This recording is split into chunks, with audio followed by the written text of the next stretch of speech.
Hi, I'm Danielle Gianni Coric, author of an erotic vampire romance trilogy at Amazon. As you see here, we have my 3 volumes: Black Volume 1, Lana Volume 2, Dracula Volume 3. And what I'm going to do today is I've already made a few videos and I'm going to do a little reading. And as I mentioned in my last video, there's definitely more than erotic sex and the crude tongue that I've mentioned. There's theater, there's spirit.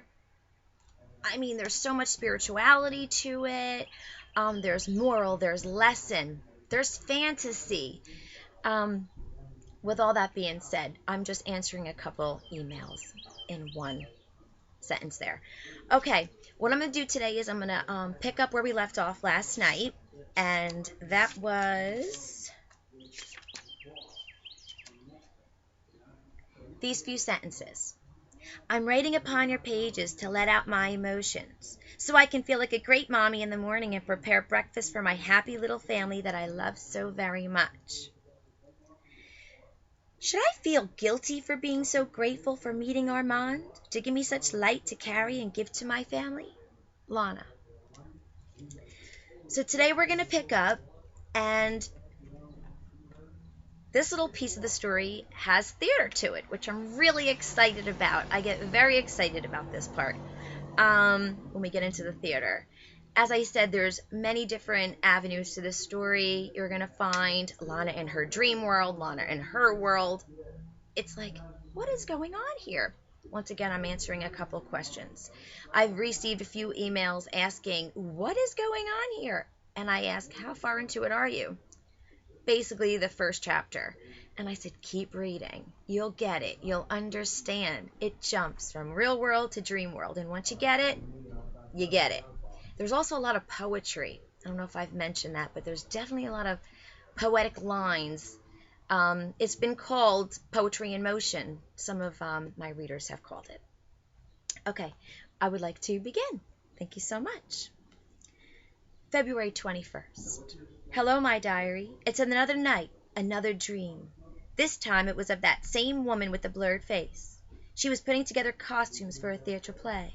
There were capes, corsets, lace, and bustiers. Above the costume mistress's head was a sign of black and red. It read, Count Dracula, the son of the dragon. As the mistress put together the many costumes, she started to undress herself, trying on the beautiful bustiers and corsets of pearls and lace dripping with jewels. She posed in the mirror as she watched herself caress her breasts, as Armand came out from behind the stage curtain.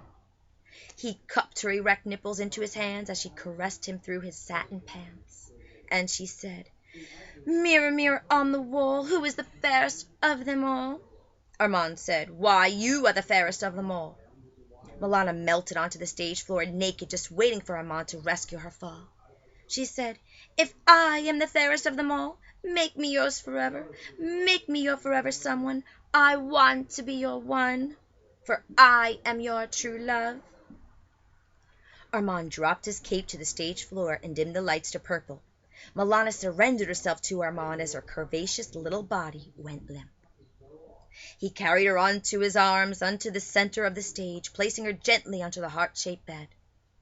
Armand took off his black vest and ruffled white shirt and pants, as Milana lay there panting and waiting for him to penetrate her petal-pink cell. Milana's long dark hair wrapped along the sides of her breast as pearls wrapped around her neck. Armand held onto Milana's necklace as he gently pulled her closer and closer to his warm embrace. He kissed her lips and brushed her white feathers upon every inch of her porcelain flesh. He feathered Milana everywhere, and it drove her wild. She moaned as she took Armand by his long locks and she pulled his hair. She kissed his lips over and over and over again. She just couldn't get enough. Milana's body trembled as Armand placed her on top of him while he enjoyed her warm pink wrapped around his erection. They sang to each other in a low chant while they reached their climax together as they moved to the racing beats of their hearts. The purple lights changed to red. Then my dream, it came to an end. It's about 12 o'clock, and after having that dream, I feel like having some hot love. Aaron knows how my body works. He knows it better than I even know it myself. He knows how to touch me, when to be gentle and when to be rough. He knows how deep to go, how fast, and how slow.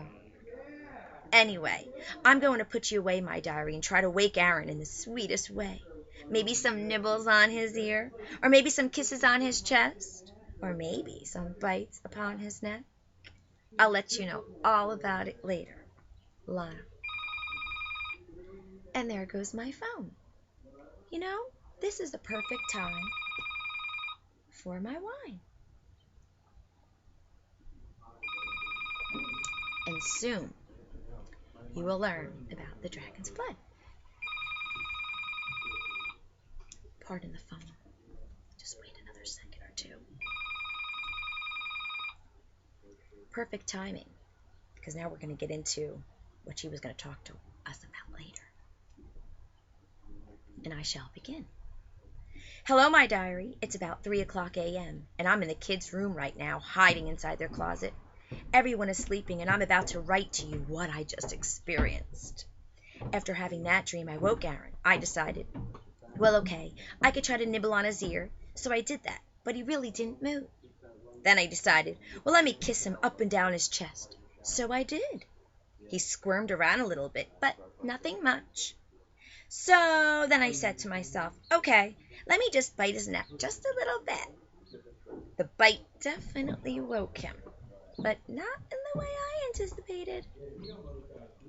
I started to stroke his chest with my fingernails. Then I started to nibble on his ear. That's when I bit him.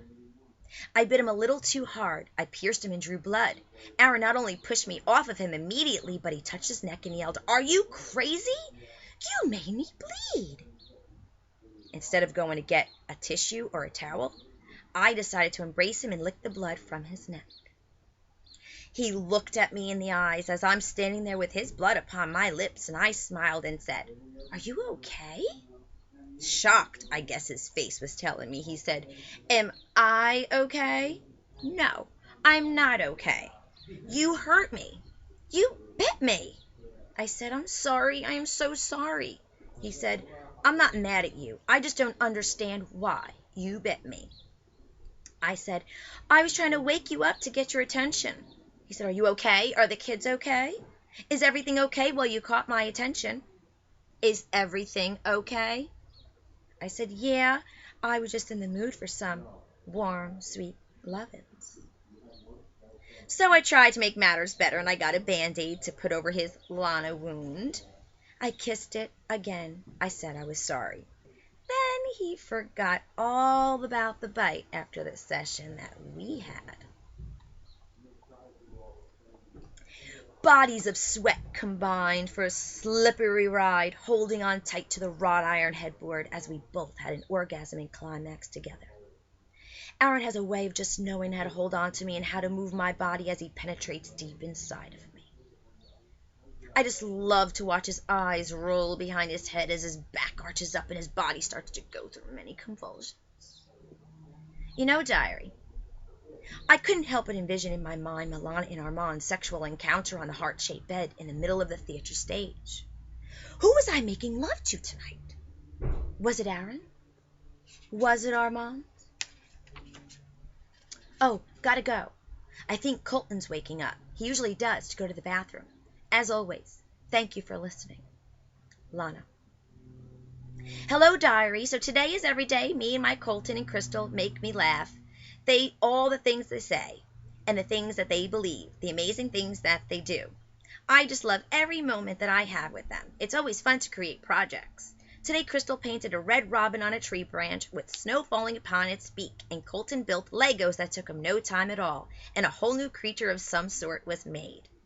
Both of my babies are so good. They are such great kids with great auras and personalities. Anyway, we waited for their dad to come in from working on the house to shower, and then we ate. I washed the dishes, cleaned the kitchen, while Dad and the kids played a game. Then we took our second fresh air walk of the day. Well, that's what we call it anyway. Just down the street is a little pathway that leads to a trail. This trail we travel almost every day in a red wagon and blankets, snacks, and have our picnic. Anyway, today was just a really great day, as every day. I feel that writing about my babies, my kids, inside of my diary actually is a bit strange to me. Perhaps I should start a journal for a mommy and her babies and only for the mommy and her babies, and keep my diary for my fantasies and my dreams. With all that being said, Lana, I'm going to stop there tonight. And tomorrow we shall begin our new chapter. It's called In Between Dreams. Thank you so much for watching. Thank you so much for your comments, for your warm words, for your love and your support. Thank you so much, and I will see you soon. Have a great night.